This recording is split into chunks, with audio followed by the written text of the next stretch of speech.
Yun, natapos din ang aking not recommendable. Nung nagpost ako November 12 ito, pakita ko sa inyo kung paano ko ginawa. Bali, wala eh. Nireport ko na yan kay Meta. Kung paano ko ginawa, ganito yun, no? Yan, check nyo dyan. Tignan nyo, wala naman akong violation report. Violation dyan. Check nyo yung ko. Report inbox, no, reports, oh. Yan nga guys, oh. Bali, dyan, ginawa ko dyan, in-screenshot ko yung not recommendable ko. Share ko lang sa inyo to, kasi wala eh. Sinesearch ako ng kaibigan ko, hindi nga ako ma-search. Gawa ng not recommendable na ako. Ayan. Bali, pumunta tayo sa report problem. Diyan ko inano yun. Isinin kay Meta yung problema ng Facebook ko. Ayan. Include in report. Ayan. Okay, click natin yan, mga idol. Tapos hanapin natin ang Facebook profile. Yun. Upload. Yung dalawa kong in-screenshot kanina. Share ko lang sa inyo to guys, kasi baka nangyari sa Facebook nyo to, may idea na kayo.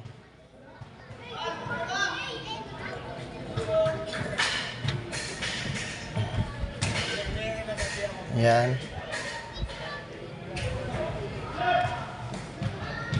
Dear Facebook team.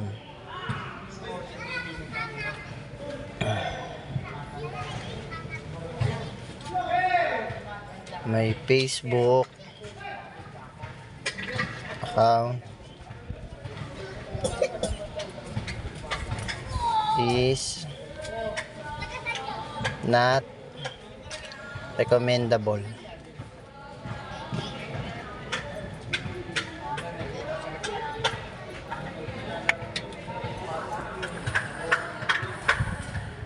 Due to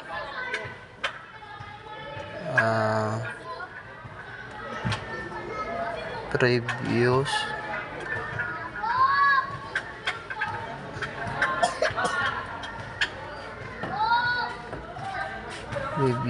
violation.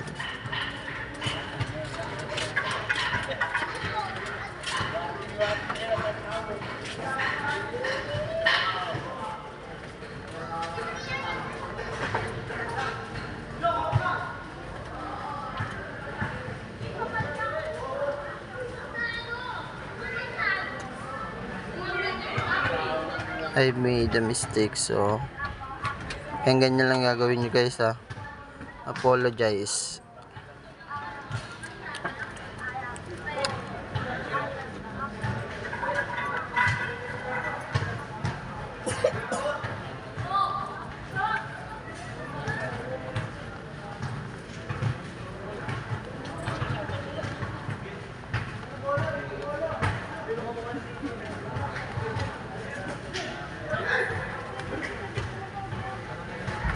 Please recommend my Facebook